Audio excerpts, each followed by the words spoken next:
Mehboob sir ನಮಸ್ತೆ. ಹಾ, ನಮಸ್ಕಾರ ಕಿರಣ್. ಏನು ನಿಮ್ ಭಾಗದಲ್ಲಿ ಕಾರ್ಯಾಚರಣೆ ಆಗ್ಬೇಕಾಯ್ತು ಇವತ್ತು 8ರಿಂದ 12ನೇ ತಾರೀಕುಗಳಿಗೆ.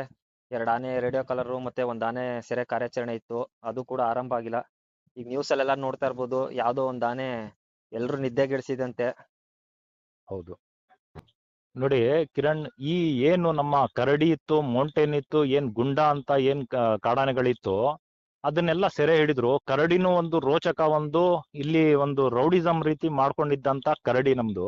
ಅದೇ ರೀತಿ ಈ ಕಾಡಾನೆ ಏನ್ ದಾಳಿ ಮಾಡ್ತಾ ಇದೆಯೋ, ಒಂಟಿಯಾಗಿ ಏನ್ ಓಡಾಡ್ಕೊಂಡಿದೆ, ಮದ ಬಂದ್ರೆ ರಸ್ತೆಯಲ್ಲಿ ಮತ್ತೆ ಜನಗಳ ಮೇಲೆ ಮತ್ತೆ ಕಾರ್ಗಳ ಮೇಲೆ ಈ ರೀತಿ ದಾಳಿ ಏನ್ ಮಾಡ್ತಾ ಇದೆಯೋ, ಇದು ಕೂಡ ನಮ್ಮ ಮೌಂಟೇನ್ ಕರಡಿಗೆ ಮೀರಿಸುವಂತಹ ಒಂದು ಕಾಡಾನೆ ಆಗಿದೆ ಕಿರಣ್. ಅಷ್ಟು ಬಲಿಷ್ಠವಾಗಿದೆ, ನೋಡಕ್ಕೂ ಸೂಪರ್ ಆಗಿದೆ. ಆದ್ರೆ ಇದನ್ನ ಸೆರೆ ಹಿಡಿದು ಬೇರೆ ಕಡೆ ಸ್ಥಳಾಂತರ ಮಾಡ್ಬೇಕು. ಇದಕ್ಕೆ ತಿನ್ನಕ್ಕೆ ಆಹಾರ ಸಿಕ್ತಲ್ವಾ, ಅಥವಾ ಯಾರಾದ್ರೂ ಇದಕ್ಕೆ ರೊಚ್ಚಿಗೇಳ್ಸಿದಾರ, ಕಲ್ಲಲ್ಲಿ ಹೊಡೆದಾಗಿರ್ಬೋದು, ಏನೋ ಮಾಡಿರ್ಬೋದು, ಆ ತರಾನು ಕೂಡ ಮಾಡಿರ್ಬೋದು. ಇಲ್ಲ ಅಂತ ಹೇಳಿದ್ರೆ ಮದ ಇದೆ ಅಂತ ಹೇಳ್ತಾ ಇದಾರೆ. ಮದ ಇದ್ರು ಕೂಡ ಕರಡಿನೂ ಇದೇ ರೀತಿ ನಡ್ಕೊಳ್ತಾ ಇತ್ತು. ಆದ್ರೆ ಕರಡಿಗಿಂತ ಜಾಸ್ತಿ ಕರಡಿ ಯಾವುದೇ ವೆಹಿಕಲ್ ಮೇಲೆ, ವಾಹನಗಳ ಮೇಲೆ ದಾಳಿ ಮಾಡ್ತಾ ಇರ್ಲಿಲ್ಲ. ಆದ್ರೆ ಇದು ತುಂಬಾ ಒಂದು ಒಂಟಿ ಸಲಗ. ಇದು ಯಾವ ರೀತಿ ಇದೆ ಅಂತ ಹೇಳಿದ್ರೆ, ಮೌಂಟೇನ್ ಯಾವ ರೀತಿ ಇದ್ನೋ ಅದೇ ರೀತಿ ಇದು ಕೂಡ ನೋಡಕ್ ಕಾಣುತ್ತೆ. ಆದ್ರೆ ಇದು ಒಂದು ಸಿಟ್ಟು, ತುಂಬಾ ಸಿಟ್ಟು ಅಂತ ಹೇಳಿದ್ರೆ ರೊಚ್ಚಿಗೇಳ್ಸುವಂತ, ರೊಚ್ಚಿಗೆದ್ರೆ ಯಾವ ರೀತಿ ಸಿಟ್ಟಾಗಿರುತ್ತೋ, ಯಾರ ಮೇಲೆ ನೋಡಿದ್ರು ಕೂಡ ದಾಳಿ ಮಾಡೋದು. ಒಂದು 200, 150, 200 ಮೀಟರ್ ಬೆರೆಸುತ್ತೆ ಒಂದೇ ಸಮ. ಇಲ್ಲಿ ಮಸ್ತಿಗ್ ಬಂದಿರುವಂತಹ ಒಂಟಿ ಸಲ್ಗಗಳು ಗುಂಪಿಂದ ಬೇರ್ಪಟ್ಟು ಓಡಾಡ್ಕೊಂಡಿರುವಂತದ್ದು ಈ ಬಂಗ್ಲೆಗಳ ಹತ್ರ, ಲೈನ್ಗಳ ಹತ್ರ, ರಸ್ತೆಯಲ್ಲಿ ರಾತ್ರಿ ಹೊತ್ತು, ಸಂಜೆ ಏನು. ಯಾಕಂದ್ರೆ ಮದ ಅಂತ ಏನ್ ಹೇಳ್ತೀವಿ ನಾವು, ಮದ ಇರೋ ಕಾರಣ ಅದು ಎಲ್ ಬೇಕಲ್ಲಿ, ಯಾವಾಗ ಬೇಕು ಆವಾಗ, ಯಾರಿಗೂ ಹೆದರೋ ಮಾತೇ ಇಲ್ಲ. ವೆಹಿಕಲ್ ಬರ್ಲಿ, ಏನೇ ಬರ್ಲಿ, ಸಿಟ್ ಬಂತು ಅಂತ ಹೇಳಿದ್ರೆ ವೆಹಿಕಲ್ ಮೇಲೂ ಕೂಡ ದಾಳಿ ಮಾಡುವಂತದ್ದು. ಹಿಂದೆ ನೀವು ಒಂದು 2-3 ದಿವಸ ಹಿಂದೆ ನಾನು ನಿಮ್ಗೆ ಒಂದು ವಿಡಿಯೋಗಳನ್ನ ಹಾಕಿದ್ದೆ, ಕಾರ್ ಮೇಲೆ ದಾಳಿ ಮಾಡಿರುವಂತದ್ದು. ಇನ್ನೊಂದು, ನೀವು ಒಂದು CC ಕ್ಯಾಮ್ರಾ ಒಂದು ರೆಕಾರ್ಡಿಂಗ್ ಅಲ್ಲಿ ಆಗಿದೆ.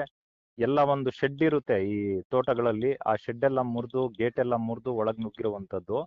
ಇಂಥ ಘಟನೆಗಳು ತುಂಬಾ ನಡೀತಾ ಇದಾವೆ. ಆದ್ರೆ ಈಗ ಇಲಾಖೆಯಿಂದ ಏನು ನಮ್ಗೆ ನಿರ್ಧಾರ ತಗೊಂಡಿದ್ರಂದ್ರೆ, ಈ ಒಂಟಿಯಾಗಿ ಓಡಾಡ್ಕೊಂಡಿರುವಂತಹ ಏನ್ ದಾಳಿ ಮಾಡ್ತಾ ಇದೆ, ಈಗ ಹಿಂದೆ ಒಂದ್ 2-3 ಸಾವು ಕೂಡ ಆಯ್ತು ಕಣ್ಗುಪ್ಪೆ ಅನ್ನೋ ಗ್ರಾಮದಲ್ಲಿ, ಬೇಲೂರು ತಾಲೂಕು ಕಣ್ಗುಪ್ಪೆ ಗ್ರಾಮ. ಅಲ್ಲಿ ವರ್ಷ 6 ತಿಂಗಳಿಗೊಮ್ಮೆ ಸಾವುಗಳು ನಡೀತಾನೆ ಇದಾವೆ ಕಾಡಾನೆಗಳಿಂದ. ಹಾಗಾಗಿ ಆ ಕಾಡಾನೆ ಯಾವ್ದು ದಾಳಿ ಮಾಡ್ತಾ ಇದೆ ಅದನ್ನ ಗುರುತುಪಡಿಸಿ ಅದನ್ನ ಸೆರೆ ಹಿಡಿಯೋ ಕಾರ್ಯಾಚರಣೆ ಮಾಡ್ತೀವಿ 8ನೇ ತಾರೀಕು ಮೇಲೆ ಅಂತ ಹೇಳಿ ಒಂದು ಸ್ಟೇಟ್ಮೆಂಟ್ ಇತ್ತು. ಆದ್ರೆ ಇವತ್ತು ಆ ಕಾರ್ಯಾಚರಣೆಗೆ ಏನು ಸುದ್ದಿ ಇಲ್ಲ. ಇವತ್ತು ಆ ಕಾರ್ಯಾಚರಣೆ ಬಗ್ಗೆ ಏನು ಏನ್ ನಿರ್ಧಾರ ತಗೊಂಡಿದ್ದಾರೆ, ಯಾತಕ್ಕೋಸ್ಕರ ಸುಮ್ನಿದಾರ ಅಂತ ಗೊತ್ತಾಗ್ತಾ ಇಲ್ಲ. ಯಾಕಂತ ಹೇಳಿದ್ರೆ ನಮಗ್ ಗೊತ್ತಿರೋ ಮಟ್ಟಿಗೆ ಆ ಒಂದು ಕಾಡಾನೆ ಅಲ್ಲ, ಗುಂಪಿಂದ ಬೇರ್ಪಟ್ಟಿರುವಂತ ಗಂಡಾನೆಗಳು ಎರಡಾಗಿ. ಒಂದು ನೋಡಿ, ನಮ್ಮ ಅರೆಹಳ್ಳಿ, ಬೇಲೂರು ತಾಲೂಕು ಅರೆಹಳ್ಳಿ, ಹೆಚ್ಚಿನ ಅಂಶ ನಿಮ್ಗೆ 5,000 ಮನೆಗಳಿಗಿಂತ ಮೇಲಿದೆ. ಒಂದ್ ಏರಿಯಾ ಬರುತ್ತೆ. ಆ ಏರಿಯಾದಲ್ಲಿ ಸ್ಕೂಲ್ಗಳು ಇರುವಂತ ಏರಿಯಾ, ಟೌನಿಗೆ ತುಂಬಾ ಟೌನೇ ಅದು, ಯಾವ್ದು ಹಳ್ಳಿ ಅಲ್ಲ, ಯಾವ್ದು ಕಾಡಲ್ಲ, ಏನಲ್ಲ. ಏಕಾಏಕಿ 2 ಕಾಡಾನೆಗಳು ಸ್ಕೂಲ್ ಕಾಂಪೌಂಡ್ ಒಳಗಡೆ ಇದೆ. ಅವತ್ತು ಭಾನುವಾರ ಆದ ಕಾರಣ ರಜೆ ಇತ್ತು ಮಕ್ಕಳಿಗೆ. ಮಾರನೇ ದಿವಸ ಸೋಮವಾರ ಮಕ್ಕಳು ಬರೋ ಸಂದರ್ಭ. ಆದ್ರೆ ಆ ಕಾಡಾನೆಗಳು ಅಲ್ಲಿ ನಿಂತರೂ ಕೂಡ ಯಾರಿಗೂ ಗೊತ್ತಾಗಲ್ಲ. ಕತ್ಲೆ ಸಂದರ್ಭದಲ್ಲಿ 100 ಮನೆ ಇರೋ ಕಾರಣ ಆ ಜಾಗದಲ್ಲೇ ರಸ್ತೆಲೇ ಬಂದಿದೆ, ಆದ್ರೂ ಕೂಡ ಯಾರ ಕಣ್ಣಿಗೂ ಬಿದ್ದಿರ್ಲಿಲ್ಲ. ಅಚಾನಕ್ ಆಗಿ ಒಬ್ರು ಬೈಕ್ ಸವಾರರಿಗೆ 9-9:30 ಸಂದರ್ಭ ಆಗಿದೆ ರಾತ್ರಿ. ಆ ಸಂದರ್ಭದಲ್ಲಿ ಗೊತ್ತಾಗುವ ಹೊತ್ತಿಗೆ, ಕಿರ್ಚಾಡೋ ಹೊತ್ತಿಗೆ ವಾಪಸ್ ಬಂದ್ ದಾರಿಲಿ ಕಾಂಪೌಂಡ್ ಮುರಿದು ದಾಟ್ ಹೋಯ್ತು.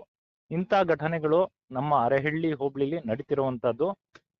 ಇನ್ನೊಂದು ವಿಚಾರ ಏನಂತ ಹೇಳಿದ್ರೆ, ಈ ಆನೆಗಳಿಗೆ ಒಂದ್ 120-130 ಆನೆಗಳಿದಾವೆ, ಮರಿ ಎಲ್ಲ ಸೇರಿದ್ರೆ. ಆದ್ರೆ ತಿನ್ನಕ್ ಸರಿಯಾದ ರೀತಿ ಫುಡ್ ಇಲ್ಲ ಅದಕ್ಕೆ. ನಮ್ಮ ಹಾಸನ ಜಿಲ್ಲೆಯಲ್ಲಿ ವಾಸಕ್ಕೆ ತುಂಬಾ ಚೆನ್ನಾಗಿದೆ, ಆದ್ರೆ ಇವತ್ತು ಫುಡ್ ಇಲ್ಲ, ಅದಕ್ಕೆ ಹೊಟ್ಟೆಗೆ ಏನು ಸಿಗ್ತಾ ಇಲ್ಲ. ಆದ್ರೆ ಇದು ಇರೋದಿಕ್ಕೆ ಸೂಕ್ತ ಪ್ರದೇಶನೂ ಕೂಡ ಅಲ್ಲ. ಹಾಗಾಗಿ ಈ ಒಂಟಿಯಾಗಿ ಓಡಾಡ್ಕೊಂಡಿರುವಂತಹ ಏನ್ ಕಾಡಾನೆಗಳಿದೆ ಅದನ್ನ ಸೆರೆ ಹಿಡಿಯುವಂತ ಕಾರ್ಯಾಚರಣೆ, ಇದಕ್ಕೆ ಅರಣ್ಯ ಇಲಾಖೆಯವರು ಮುಂದಾಗ್ಲೇಬೇಕು. ಮುಂದಾಗಿದ್ರು 8ನೇ ತಾರೀಕು ಮೇಲೆ ಕಾರ್ಯಾಚರಣೆ ಮಾಡೋದು ಅಂತ ಇತ್ತು. ಯಾಕಂದ್ರೆ ಕಣ್ಗುಪ್ಪೆ ಗ್ರಾಮದಲ್ಲಿ ಒಂದು ಕಾಡಾನೆ ದಾಳಿಯಾಗಿ ಒಬ್ರು 45 ವರ್ಷ ಒಬ್ರು ಕೂಲಿ ಕಾರ್ಮಿಕರು ಅವರು ಸಾವನ್ನಪ್ಪಿದ್ರು. ಅದಕ್ಕಿಂತ ಹಿಂದೆನೂ ಕೂಡ ಹಲವು ಸಾವುಗಳಾಗಿದಾವೆ. ಇನ್ನು ಮುಂದಕ್ಕೆ ಇನ್ನೂ ತುಂಬಾ ಸಾವುಗಳು ಆಗೋ ಸಂಭವಗಳು ತುಂಬಾ ಇದೆ. ಯಾಕಂತ ಹೇಳಿದ್ರೆ ಮನೆ ಹತ್ರ, ಲೈನ್ ಹತ್ರ ಏಕಾಏಕಿ ಪೇಟೆಗೆ ಬರುವಂತದ್ದು ಈ ಕಾಡಾನೆಗಳ ಒಂದು ಸ್ವಭಾವ ಆಗಿದೆ ಈಗ. ಹಾಗಾಗಿ ಇವತ್ತು ಹೆಂಗೋ ಬಚಾವ್ ಆಗ್ತಾ ಇದಾರೆ ಜನ. ಆದ್ರೆ ಇನ್ನೂ ಸ್ವಲ್ಪ ದಿವಸ ಕಾಲ ಕಳೆದ್ರೆ ಇವತ್ತು ತುಂಬಾ ಜನ ಬಲಿಯಾಗೋ ಒಂದು ಉದಾಹರಣೆಗಳು ನಮ್ಗೆ ಇದಾವೆ. ಯಾಕಂದ್ರೆ ಉದಾಹರಣೆ ಅಂದ್ರೆ ಸಂತೆ ದಿವಸ ಬಂದ್ರೆ ಎಲ್ರಿಗೂ ರಜೆ ಇರುತ್ತೆ, ತೋಟದಲ್ಲಿ ಯಾವ ಆನೆ ಎಲ್ಲಿ ಇದೆ ಏನು ಅಂತ ಗೊತ್ತಿರಲ್ಲ. ಸಂತೆಗ್ ಬರ್ತಾರೆ, ಸಂತೆಗ್ ಬಂದಾದ್ಮೇಲೆ ಆಟೋಗಳು ಸಿಕ್ಕಿಲ್ಲ ಅಂದ್ರೆ 1 ಕಿಲೋಮೀಟರ್ 2 ಕಿಲೋಮೀಟರ್ ನಡ್ಕೊಂಡೇ ಹೋಗ್ತಾರೆ. ಹಾಗಾಗಿ ನಡ್ಕೊಂಡು ಹೋಗೋ ಸಂದರ್ಭದಲ್ಲಿ ಆ ಕಾಡಾನೆಗಳು ಮೆಸೇಜ್ ಇರಲ್ಲ, ಒಂದೊಂದು ಬೇರ್ಪಟ್ಟಿರುವಂತ ಕಾಡಾನೆ ಎಲ್ಲಿದೆ ಅಂತ ಗೊತ್ತಾಗಲ್ಲ. ಇದು ದಾಳಿಗೆ ಒಂದು ಆ ಎಡೆ ಮಾಡ್ಕೊಡುತ್ತೆ ಕಿರಣ್. ಯಾಕಂದ್ರೆ ಗೊತ್ತಿರಲ್ಲ, ಇಲಾಖೆಯವರು ಮೆಸೇಜ್ ಅವರಿಗೂ ಗೊತ್ತಿರಲ್ಲ, ಯಾಕಂದ್ರೆ ರೇಡಿಯೋ ಕಾಲರ್ ಅಳವಡಿಕೆ ಇರೋದಿಲ್ಲ ಅದ್ರಲ್ಲಿ. ಅದು ಇವಾಗ ಇಲ್ಲಿದ್ರೆ 1 ಕಿಲೋಮೀಟರ್ ಅರ್ಧ ಗಂಟೆಲಿ ದಾಟಿ ಇರುತ್ತೆ. ಹಾಗಾಗಿ ಅಲ್ಲಿಲ್ಲ ಆನೆ ಅಂತ ಆರಾಮಾಗಿ ನಡ್ಕೊ ಹೋಗ್ತಾರೆ. ಆ ಸಂದರ್ಭದಲ್ಲಿ ಕತ್ಲೆಯಲ್ಲಿ ಸಂಜೆ ಟೈಮು ದಾಳಿಗೆ ಒಳಗಾಗಿ ಸಾವನ್ನಪ್ತಿರುವಂತ ಘಟನೆಗಳು ತುಂಬಾ ನಡೀತಿದಾವೆ ಕಿರಣ್. ಅಂದ್ರೆ ನೀವು ಕರಡಿ ನಮ್ಮ ಮೌಂಟೇನ್ ಮತ್ತೂರ್ ಏನಿತ್ತು ಅದಕ್ಕಿಂತ ಒಂದು ಡೇಂಜರ್ ಆನೆನಾ ಸರ್ ಇದು ಇವಾಗ? ಯಾಕಂದ್ರೆ ಇದು ನೋಡಿ ಕೆಪಿ ಕಾಲರ್ 2 ಅಂತ ಇದಾರೆ, ಮತ್ತೆ ಪೆನ್ಸಿಲ್ ಕೋರೆ ಅಂತ ಹೇಳ್ತಾ ಇದಾರೆ. ಆದ್ರೆ ಯಾವ ಆನೆ ಆಗ್ಲಿ ಈಗ ಯಾವ್ದು ಈಗ ದಾಳಿ ಮಾಡ್ತಾ ಇದೆ, ಯಾವ್ದು ಜನಗಳಿಗೆ ನೋಡಿದ್ರೆ ವೆಹಿಕಲ್ಗಳನ್ನ ನೋಡಿದ್ರೆ ಯಾವ್ದು ದಾಳಿ ಮಾಡ್ತಾ ಇದೆ ಅದನ್ನ ಸೆರೆ ಹಿಡಿಲೇಬೇಕು. ಮೌಂಟೇನು, ಕ್ಯಾಪ್ಟನ್ನು, ನಮ್ಮ ಗುಂಡ, ಕರಡಿ ಇವೆಲ್ಲ ರೋಡಲ್ಲಿ ಇದೇ ರೀತಿ ಆಡ್ತಾ ಇತ್ತು. ಆದ್ರೆ ಇಂಥ ಒಂದು ಸಾವಿಗೆ ಕರಡಿ ಕೂಡ ಲಾಸ್ಟ್ ಒಂದು ಸೆರೆ ಹಿಡಿಯೋ ಸಂದರ್ಭದಲ್ಲಿ, ಸೆರೆ ಹಿಡಿಯೋ 1 ತಿಂಗಳು 2 ತಿಂಗಳು ಮುಂಚಿತವಾಗಿ ಇದೇ ರೀತಿ ನಡ್ಕೊಳ್ತಿತ್ತು. ಯಾಕಂದ್ರೆ ಕೆಸ್ಕುಲಿ ಗ್ರಾಮದೊಂದು ವಿಡಿಯೋ ರಿಲೀಸ್ ಆಗಿತ್ತು, ಎಲ್ಲರೂ ಕೂಡ ವೈರಲ್ ಆಗಿತ್ತು, ನೋಡಿರ್ಬೋದು. ಒಬ್ರು ವಯಸ್ಸಾದ ಒಬ್ರು ವೃದ್ಧನ್ನ ಬೆರೆಸ್ಕೊಂಡ್ ಬರುತ್ತೆ ಅಡಿಕೆ ತೋಟದಲ್ಲಿ. ಅವ್ರು ಕಾರ್ ಕೆಳಗಡೆ ಹೋಗ್ಬಿಟ್ಟು ಔತ್ ಕೂತ್ಕೊಳ್ತಾರೆ. ಆ ರೀತಿ ಇದು ಕೂಡ ಮನೆಗಳ ಹತ್ರ, ಮನೆ ಅಂತಾನು ಹೆದರ್ತಾ ಇಲ್ಲ, ಯಾವ್ದಿಕ್ಕೂ ಪಟಾಕಿಗೂ ಯಾವ್ದಿಕ್ಕೂ ಕೂಡ ಭಯ ಪಡ್ತಾ ಇಲ್ಲ. ಅಂದ್ರೆ ಮದ ಇದೆ ಅಂತ ಹೇಳ್ತಾ ಇದ್ದಾರೆ. ಇರೋ ಕಾರಣ ಏನಾದ್ರೂ ಸೆರೆ ಹಿಡಿಯೋಕೆ ಬ್ರೇಕ್ ಹಾಕ್ತಾ ಇದಾರ, ಅಥವಾ ಇವತ್ತು ಇನ್ನೂ ಕೂಡ ಟೈಮ್ ಪಾಸ್ ಮೇಲೆ ಇನ್ನೂ ಕಾಲ ಕಳೆದ್ರೆ ಸೆರೆ ಹಿಡಿಯೋಣ ಮುಂದಕ್ಕೆ ಅಂತ ಹೇಳ್ಬಿಟ್ಟು ಏನಾರು ಯೋಚನೆ ಇದ್ರೆ ಇನ್ನೂ ತುಂಬಾ ಸಾವುಗಳು ಆಗೋದು ಖಚಿತ, ಇಲ್ಲ ಅಂದ್ರೆ ದಾಳಿಗಳಾಗೋದು ಖಚಿತ. ಇದನ್ನ ಉಳಿಸ್ಬೇಕಂತ ಹೇಳಿದ್ರೆ ಇಂಥ ಕಾಡಾನೆಗಳನ್ನ ಹಿಡಿಲೇಬೇಕು. ಯಾಕಂತ ಹೇಳಿದ್ರೆ ತುಂಬಾ ರೊಚ್ಚಿಗೆದಿದಾವೆ. ಯಾಕಂದ್ರೆ ನಿದ್ದೆಗೆಡ್ಸೋದಲ್ಲ, ತುಂಬಾ ಭಯ ಆಗ್ತಾ ಇದೆ. ಯಾಕಂದ್ರೆ ಟೌನ್ ಅಲ್ಲಿ ನಾವು ಎನಿ ಟೈಮ್ ರಾತ್ರಿ ಹೊತ್ತು ಮಕ್ಕಳೆಲ್ಲ ಈಗ ಟ್ಯೂಷನ್ ಮುಗಿಸ್ಕೊಂಡು ಮನೆಗಳಿಗೆ ಹೋಗ್ತಾರೆ 9 ಗಂಟೆ 8:15 ಗಂಟೆ ರಾತ್ರಿ. ಆ ಸಂದರ್ಭದಲ್ಲಿ ಇಲಾಖೆಯವರಿಗೂ ಗೊತ್ತಿಲ್ಲ ಆ ಸ್ಕೂಲ್ ಕಾಂಪೌಂಡ್ ಒಳಗಡೆ ಆನೆ ಇರೋದು. 2 ಕಾಣದ್ದು ತುಂಬಾ ದೊಡ್ಡ ಕಾಡಾನೆಗಳೇ, ಒಂದು ಸಣ್ಣದು ಒಂದು ದೊಡ್ಡ ಗಾತ್ರದ ಒಂದು ಕಾಡಾನೆ. ಹಾಗಾಗಿ ಈಗ ಪ್ರಾಣಿಗಳು ಬದುಕಬೇಕಾದ್ರೆ ಇವತ್ತು ಈ ನಮ್ಮ ಜಿಲ್ಲೆ ಒಂದು ಸೂಕ್ತ ಪ್ರದೇಶ ಅಲ್ಲ ಅಂತ ಕಾಣ್ತಾ ಇದೆ. ಯಾಕಂತ ಹೇಳಿದ್ರೆ ಅದಕ್ಕೆ ಏನು ತಿನ್ನಕ್ ಸಿಗ್ತಾ ಇಲ್ಲ, ಹಲಸಿನ ಹಣ್ಣು ಸಿಗ್ತಾ ಇಲ್ಲ, ಏನು ಇಲ್ಲ. ಒಟ್ರಾಜಿ ತಂಪಾದ ವಾತಾವರಣ ಇದೆ ಅಷ್ಟೇ, ನೀರಿದೆ. ಅದನ್ನ ಬಿಟ್ಟು ತಿನ್ನಕ್ ಅದಕ್ಕೆ ಏನು ಇಲ್ಲ. ಹಾಗಾಗಿ ಅದನ್ನ ಒಂದು ಎಲ್ಲಾ ಆನೆಗಳನ್ನ 1 2 ಹಿಡಿದ್ರೆ ಏನೂ ಪ್ರಯೋಜನ ಆಗಲ್ಲ. ನಾನು ಹಿಂದೆನೂ ಹೇಳಿದೀನಿ, ಎಲ್ಲಾ ಕಾಡಾನೆಗಳನ್ನ ಕೂಡ ಈಗ ಸದ್ಯದ ಮಟ್ಟಿಗೆ ಯಾವ್ದು ರೊಚ್ಚಿಗೆದಿದಾವೋ ಅದನ್ನ ಸೆರೆ ಹಿಡಿಬೇಕು. ರೇಡಿಯೋ ಕಾಲರ್ ಕೂಡ ಅಳವಡಿಸ್ಬೇಕು. ಯಾಕಂದ್ರೆ ಮೆಸೇಜು ಅದ್ ಎಲ್ಲಿದೆ ಅಂತ ಕನ್ಫರ್ಮ್ ಆಗಿ ಇದೇ ಜಾಗ ಅಂತ ಗೊತ್ತಾಗ್ಬೇಕು. ಯಾಕಂತ ಹೇಳಿದ್ರೆ ಗೊತ್ತಾಗಿಲ್ಲ ಅಂದ್ರೆ ಅದು ತುಂಬಾ ಪ್ರಾಬ್ಲಮ್, ಎಲ್ಲ ಸಾವಿಗೆ ಕಾರಣ ಆಗ್ತಾ ಇದೆ ಇವತ್ತು. ಹಾಗಾಗಿ ಇದು ಎಲ್ಲಾ ಕಾಡಾನೆನ ಸೂಕ್ತ ಪ್ರದೇಶಕ್ಕೆ ಸ್ಥಳಾಂತರ ಮಾಡ್ಬೇಕು, ಕಾಡಿಗೆ ಬಿಡ್ಬೇಕು. ಯಾಕಂತ ಹೇಳಿದ್ರೆ ಇದು ಪಿತ್ರಾರ್ಜಿತ, ಇಲ್ಲೆಲ್ಲ ಇರುವಂತದ್ದು ಯಾರು ಕೂಡ ಕಾಡಲ್ಲಿ ಹೋಗಿ ಮನೆ ಕಟ್ಕೊಂಡಿಲ್ಲ. ಇವತ್ತು ನಮ್ಮೂರಲ್ಲಿ ಒಂದು 5,000 ಮನೆಗಿಂತ ಮೇಲ್ಪಟ್ಟು ಮನೆಗಳಿದಾವೆ. ಇಂಥ ಪ್ರದೇಶದಲ್ಲಿ ಟೌನಿಗೆ ಬರ್ತಾ ಇದಾವೆ ಆನೆ ಅಂದ್ರೆ ಒಂದು ಭಯ. ದೊಡ್ಡವರಾದ್ರೆ ಹೆಂಗಾದ್ರೂ ತಪ್ಪಿಸ್ಕೊಳ್ತಾರೆ. ಆದ್ರೆ ಇವತ್ತು ಸಾಯ್ತಿರೋದೇ ನೋಡಿ 45-40 ವರ್ಷದ ಮೇಲ್ಪಟ್ಟ ಒಂದು ಓಡಕ್ ಆಗ್ದಲೆ, ಅವ್ರಿಗೆ ಓಡಕ್ಕೂ ಆಗಲ್ಲ. ಸಡನ್ ಆಗಿ ಆನೆಗೆ ನೋಡಿ ವಯಸ್ಸಾಗಿರುತ್ತೆ, ಓಡಕ್ ಆಗ್ತಾ ಇಲ್ಲ, ಆನೆ ಕಾಲಿಗೆ ಸಿಕ್ಕಿ ಸಾಯ್ತಾ ಇದಾರೆ ಇವತ್ತು. ಯುವಕರಾದ್ರೆ ಹೆಂಗೋ ಅಡ್ಡಾದಿಡ್ಡಿ ತಪ್ಪಿಸ್ಕೊಳ್ತಾರೆ, ಅವರಿಗೂ ಕಷ್ಟ ಇದೆ. ಯುವಕರು ಅಂತ ಹೇಳೋದು ಇದು ಅವ್ರಿಗೂ ಸಾವು ಖಂಡಿತ, ತಪ್ಪಿಸ್ಕೋಬಹುದು ಅಂತ ಹೇಳ್ಬೋದು ಅಷ್ಟೇ. ಇಂಥ ಘಟನೆಗಳು ನಡೀತಿರೋದು ಕಿರಣ್. ಇವತ್ತು ನಿರ್ಲಕ್ಷ್ಯ ಮಾಡಿದ್ರೆ ಇನ್ನೂ ಸಾವುಗಳು ಹೆಚ್ಚಿನ ಸಂಖ್ಯೆಯಲ್ಲಿ ಆಗ್ಬೋದು ಅನ್ನೋದು ನಮ್ಮ ಒಂದು ಅಭಿಪ್ರಾಯ ಇದೆ ಕಿರಣ್. ಸರ್, ಈಗ ಲಾಸ್ಟ್ ಟೈಮು ಭೀಮನ್ಗೆ ಯಾರೋ ಒಬ್ರು ಕಲ್ಲಲ್ಲಿ ಹೊಡೆದ್ರು. ಆ ತರ ತುಂಬಾ ಆನೆಗಳಿಗೆ ಮಾಡ್ತಾ ಇರ್ತಾರೆ ನಮಗ್ ಗೊತ್ತಿಲ್ಲದೆ ಇರಂಗೆ. ಅವ್ರ ಮೇಲೆ ಏನ್ ಕ್ರಮ ಕೈಗೊಂಡಿದ್ದಾರೆ ನಮ್ಮ ಅಲ್ಲಿನ ಅಧಿಕಾರಿಗಳು? ಮತ್ತೆ ಆ ತರ ಆಗಿರೋದಕ್ಕೆ ಈ ತರ ಆನೆಗಳು ರೊಚ್ಚಿಗೆ ಹೇಳ್ತದೆ ಅಲ್ವಾ? ನೋಡಿ, ಅದೇ ನಾನು ಹೇಳ್ದೆ, ಇದು ಸೂಕ್ತ ಅಲ್ಲ ಪ್ರದೇಶ. ನೋಡಿ, ಇವತ್ತು ಅದಕ್ಕೆ ತಿನ್ನೋಕ್ಕೋಸ್ಕರ ಏನ್ ಮಾಡ್ತಾ ಇದೆ, ಅದು ಹಿತ್ಲುಗಳು ಮತ್ತೆ ಬಾಳೆ ಹಾಕಿರೋದು ಮತ್ತೆ ಅಡಿಕೆ ತೋಟಗಳು, ಇಂತ ಇದ್ರಲ್ಲಿ ಅದು ಹೊಟ್ಟೆಗೋಸ್ಕರ ತಿನ್ನಕ್ ಹೋಗುತ್ತೆ. ಅದಕ್ಕೆ ಅಡಿಕೆ ಮರ ಯಾವ್ದು, ಬಾಳೆ ಮರ ಯಾವ್ದು, ಅದ್ ಬೆಳ್ದಿರದ ಕಾಡು ಮರನ ಅಂತ ಆನೆಗ್ ಗೊತ್ತಾಗಲ್ಲ ಅದು. ಯಾಕಂದ್ರೆ ಅದು ಮೂಕ ಪ್ರಾಣಿ ಇದೆ. ಅದಕ್ ಬೇಕಾಗಿರೋದೇನು, ಹೊಟ್ಟೆಗೆ ಅದಕ್ಕೆ ಹಸುವಾದಾಗ ತಿನ್ಬೇಕಷ್ಟೇ. ಅದನ್ನ ಇವತ್ತು ಜನಗಳು ಅರ್ಥ ಮಾಡ್ಕೊಳಲ್ಲ. ಇವತ್ತು ಈಗ ನಾನು ಕೂಡ ಅರ್ಥ ಮಾಡ್ಕೊಳಲ್ಲ. ಇವತ್ತು ನಾನು ಆನೆ ಪ್ರೇಮಿನೇ ಇದ್ದೀನಿ, ನನಗೆ ಬೇಜಾರಾನೆ ಆನೆಗೆ ಇಲ್ಲಿಂದ ಸೆರೆ ಹಿಡಿಯೋದು, ಅದಕ್ಕೆ ತಗೊಂಡೋಗಿ ಪಳಸೋದು, ಹಿಂಸೆ ಕೊಡೋದು ಅಂತ ಹೇಳಿದ್ರೆ ನನಗೆ ಆಗಲ್ಲ. ಆದ್ರೆ ಅದ್ರ ದೊಡ್ಡ ಹೊಟ್ಟೆಗೆ ಇಲ್ಲಿರುವಂತಹ ಆಹಾರ ಅದಕ್ಕೆ ಸಾಕಾಗ್ತಾ ಇಲ್ಲ. ಇವತ್ತು ತೋಟದಲ್ಲಿ ಏನೂ ಸಿಗ್ತಾ ಇಲ್ಲ, ಅದಕ್ಕೆ ನೀರ್ ಬಿಟ್ರೆ ಏನೂ ಸಿಗ್ತಾ ಇಲ್ಲ. ಇದು ಇಲಾಖೆ ಅವರಿಗೂ ಗೊತ್ತಿದೆ. ಏನಿದೆ ಇವತ್ತು ಬೈನೆ ಮರಗಳು ಎಲ್ಲ ಕಡ್ದು ಹಾಕಿದ್ದಾರೆ. ಹಲಸಿನ ಕಾಯಿಗಳು ಕೂಡ ಎಲ್ಲ ರೈತರು ಏನ್ ಮಾಡ್ತಾ ಇದಾರೆ, ಇವಾಗ ಆನೆ ಬರುತ್ತೆ ಅಂತ ಹೇಳಿ ಹಲಸಿನನ್ನ ಕಿತ್ಬಿಟ್ಟು ಎಸೆದ್ ಬಿಡ್ತಾರೆ, ಇಲ್ಲ ಅಂದ್ರೆ ಯಾರಿಗಾದ್ರೂ ಕೊಟ್ಕೊಳಿಸ್ಬಿಡ್ತಾರೆ. ಏನು ಅದು ಅದ್ರಲ್ಲಿ ಉಪ್ಪಿನಕಾಯಿ ಮಾಡ್ಬೋದು, ಏನು ಹಸಿನಕಾಯಿ ಹುಟ್ಬೇಕಾದ್ರೇನೆ ಅದನ್ನ ಕೀಳಿಸ್ಬಿಡ್ತಾರೆ. ಇವತ್ತು ಆನೆಗೆ ಏನ್ ಸಿಗ್ತಾ ಇದೆ? ಈಗ ಮಳೆಗಾಲದಲ್ಲಿ ಸ್ವಲ್ಪ ಹುಲ್ ಸಿಕ್ಬೋದು ಅಷ್ಟೇ ಬಿಟ್ರೆ ಮತ್ತೇನು ಆಹಾರನೇ ಇಲ್ಲ. ಹಾಗಾಗಿ ಏನ್ ಮಾಡ್ತಾ ಇದಾರೆ ನೋಡಿ, ಇವತ್ತು ಹೊರ ರಾಜ್ಯದಿಂದ ನಮ್ಮ ಹಾಸನ ಜಿಲ್ಲೆ, ಚಿಕ್ಕಮಗಳೂರು ಜಿಲ್ಲೆ ಎಲ್ಲಾ ಕಡೆ ಹೊರ ರಾಜ್ಯದಿಂದ ಕೂಲಿ ಕಾರ್ಮಿಕರೇ ಬಂದಿರೋದು. ಅವರೇ ಎಲ್ಲ ಈ ಕಡೆ ಎಲ್ಲ ಕೆಲಸ ಮಾಡ್ತಾ ಇರೋದು, ತೋಟದ ಕೆಲಸ ಎಲ್ಲ. ಹಾಗಾಗಿ ಅವ್ರು ಏನ್ ಮಾಡ್ತಾ ಇದಾರೆ, ಅಲ್ಲಿ ಮಾಡ್ದಂಗೆ ನೋಡಿ ಅಸ್ಸಾಂ, ಒಡಿಶಾ ಕಡೆ ನೋಡ್ಬೋದು, ಟೈರಿಗೆ ಬೆಂಕಿ ಕೊಟ್ಟು ಆನೆ ಮೇಲೆ ಎಸೆಯೋದು, ಅದಕ್ಕೆ ಒಂಥರ ದೊಣ್ಣೆಗಳು ತಗೊಂಡು ಹೊಡಿಯೋದು, ಕಲ್ ತಗೊಂಡು ಹೊಡಿಯೋದು, ಇದೇ ರೀತಿ ಇಲ್ಲೂ ಕೂಡ ನಡ್ಕೊಳ್ತಾ ಇದಾರೆ. ಇವತ್ತು ಕಣ್ಣಿಗೆ ಬೀಳ್ತಾ ಇಲ್ಲ.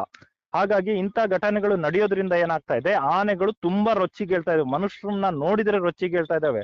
ಇವತ್ತು ನೀವು ತೆಗೆದು ನೋಡ್ಬೋದು, ಒಡಿಶಾ ಕಡೆ ಆಗಿರ್ಬೋದು, ಅಸ್ಸಾಂ ಕಡೆ ಆಗಿರ್ಬೋದು,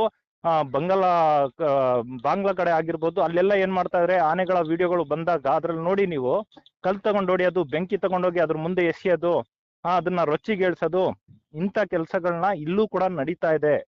ಹೊರ ರಾಜ್ಯದಿಂದ ಬಂದಂತಹ ಕೂಲಿ ಕಾರ್ಮಿಕರು ಇಂಥ ಘಟನೆಗಳು ನಡೆದು ಇವತ್ತು ಆನೆಗಳು ರೊಚ್ಚಿಗೀಳುವಂತ ಕೆಲಸ ಕೂಡ ಆಗಿದೆ. ಹಾಗಾಗಿ ಇದೆಲ್ಲ ಸಮಸ್ಯೆನ ಬಗೆಹರಿಸಕ್ಕೆ ತುಂಬಾ ಕಷ್ಟ ಇದೆ. ಒಂದೇ ಒಂದು ಬಗೆಹರಿಸಕ್ಕೆ ಒಂದು ನಮ್ ಮುಂದೆ ಇರುವಂತ ಒಂದು ದಾರಿ ಅಂತ ಹೇಳಿದ್ರೆ, ಇಡೀ ಆನೆನ ಅದಕ್ಕೆ ಕಾಡಿಗೆ ಸ್ಥಳಾಂತರ ಮಾಡಿ ಬ್ಯಾರಿಗೇಡ್ ವ್ಯವಸ್ಥೆನ ಮಾಡಿ ಅದು ಈ ಕಡೆ ಬರ್ದಂಗ್ ನೋಡ್ಕೊಂಡು ಅದಕ್ಕೆ ಕಾಡಲ್ಲೇ ಒಳ್ಳೆ ಫುಡ್ ಉತ್ಪತ್ತಿ ಮಾಡೋದೇ ಒಂದು ದಾರಿ ಇದೆ ನಮ್ಮ ಹತ್ರ. ಅದು ಬಿಟ್ಟು ಇವತ್ತು ಪ್ರಾಣಿಗೆ ಇಲ್ಲಿದ್ರೆ ಹೊಟ್ಟೆಗೂ ಇಲ್ಲ, ಅದು ಸಿಟ್ಟತ್ತು ಈ ತರ ರೊಚ್ಚಿಗಿಳಿದಾಗ ಸಿಟ್ಟತ್ತು ಇಲ್ಲಿ ಯಾರ ಕೈಗೆ ಸಿಗ್ತಾರೋ ಅಂತವ್ರ ಮೇಲೆ ದಾಳಿ ಮಾಡೋದು, ಈ ಘಟನೆಗಳು ಇಲ್ಲಿ ನಡೀತಾ ಇದೆ. ಕಿರಣ್ ಸರ್, ನಮ್ಮ ಕಡೆಯಿಂದ ಒಂದು ಸಣ್ಣ ರಿಕ್ವೆಸ್ಟು, ನಿಮ್ಮ ಎಷ್ಟು ಜನ ಟೀಮ್ ಇದ್ದಾರೆ, ಆನೆ ಪ್ರೇಮಿಗಳು ಆಗಿರ್ಬೋದು ಇಲ್ಲ ನಿಮ್ಮ ಸ್ಥಳೀಯರಾಗಿರ್ಬೋದು, ದಯವಿಟ್ಟು ಹೊರ ರಾಜ್ಯದಿಂದ ಬಂದವ್ರಿಗೆ ಒಂದು ಎಜುಕೇಟ್ ಮಾಡೋ ಒಂದು ಇದು ಮಾಡಿ ಸರ್, ಕಾರ್ಯಕ್ರಮ ಮಾಡಿ. ಯಾವುದೇ ರೀತಿ ಆನೆಗೆ ಹೊಡಿಬೇಡಿ, ನೀವು ಹೊಡೆಯೋದ್ರಿಂದ ನಮ್ಮ ಇಲ್ಲಿ ಇರೋರಿಗೆ ತೊಂದರೆ ಆಗುತ್ತೆ ಅಂತ ಒಂದು ಎಜುಕೇಟ್ ಮಾಡಿ ದಯವಿಟ್ಟು. ಇದು ನಮ್ಮ ಕಡೆಯಿಂದ ಒಂದು ರಿಕ್ವೆಸ್ಟು. ಈಗ ನೋಡಿ ಕಿರಣ್, ಹಿಂದೆ ಒಂದು ಭೀಮನ್ ಮೇಲೆ ಒಂದು ಕೂಲಿ ಕಾರ್ಮಿಕನಿಂದ ಒಂದು ಕಲ್ಲು ಎಸೆತ ಆಯ್ತು. ಆ ಕಲ್ಲು ಎಸೆತದ ಬಗ್ಗೆ ನಾವು ಧ್ವನಿ ಎತ್ತಿದ್ದು ಕೂಡ ಇವತ್ತು ಅವ್ರ ಮೇಲೆ ಏನ್ ಆಕ್ಷನ್ ಆಗಿದೆ. ಇವತ್ತು ನಾವ್ ಏನೇ ಅವರಿಗೆ ತಿಳಿಸುವಂತ ಕೆಲಸ ಮಾಡಿದ್ರು ಕೂಡ ನಮಗ್ ಯಾರಿಗೂ ಭಯ ಪಡಲ್ಲ. ಅವರಿಗೆ ಕಾನೂನು ರೀತಿಲಿ ಒಬ್ರಿಗೆ ಪನಿಷ್ಮೆಂಟ್ ಕೊಟ್ರೆ ಇನ್ನು 10 ಜನಕ್ಕೆ ಅದು ತಿತ್ಕೊಳ್ಳುವಂತ ಒಂದು ಸಬ್ಜೆಕ್ಟ್ ಆಗುತ್ತೆ. ಹಾಗಾಗಿ ಇವತ್ತು ಅರಣ್ಯ ಇಲಾಖೆಯವರು ಅರಣ್ಯ ಕಾಯಕ್ಕೋಸ್ಕರ ಅಲ್ಲ, ಆನೆ ಕಾಯಕ್ಕೋಸ್ಕರ ಅಲ್ಲ, ಅವರಿಗೆ ಪ್ರೇಮನೂ ಇರ್ಬೇಕು, ಪ್ರೀತಿನೂ ಇರ್ಬೇಕು ಪ್ರಾಣಿಗಳ ಮೇಲೆ. ಆದ್ರೆ ಆಕ್ಷನ್ ನ ತಗೋಬೇಕು. ಇಂಥ ಕೆಲ್ಸಗಳನ್ನ ಯಾರೇ ಮಾಡ್ಲಿ, ಆಕ್ಷನ್ ಒಂದ್ಸತಿ ತಗೊಂಡ್ರೆ ಅವ್ರಿಗೊಂದು ತಿತ್ಕೊಳ್ಳುವಂತ ಬುದ್ಧಿ ಬರುತ್ತೆ. ಹಾಗಾಗಿ ಒಬ್ರಿಗೆ ತಗೊಂಡ್ರೆ ಸಾಕು, 10 ಜನಕ್ಕೆ ಬುದ್ಧಿ ಬರುತ್ತೆ.